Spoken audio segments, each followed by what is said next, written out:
Teheran dilaporkan telah mempersiapkan rudal serta berbagai perlengkapan militer lainnya untuk menyerang pangkalan-pangkalan Amerika Serikat di kawasan Timur Tengah jika Washington memutuskan turut serta dalam konflik antara Iran dan Israel.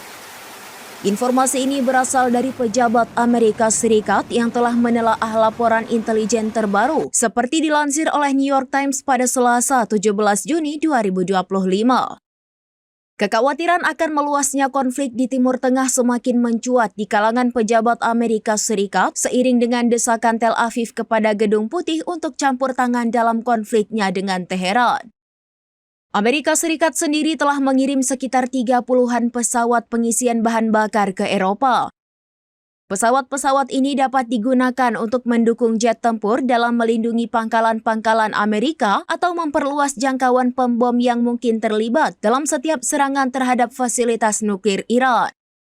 Para pejabat Amerika Serikat memperingatkan jika Washington benar-benar bergabung dalam pertempuran Israel dan menyerang Fordo, salah satu fasilitas nuklir utama Iran, milisi Houthi yang didukung Teheran hampir pasti akan melanjutkan serangan terhadap kapal-kapal di Laut Merah. Selain itu, milisi pro-Iran di Irak dan Suriah kemungkinan besar akan mencoba menyerang pangkalan-pangkalan Amerika Serikat di wilayah tersebut.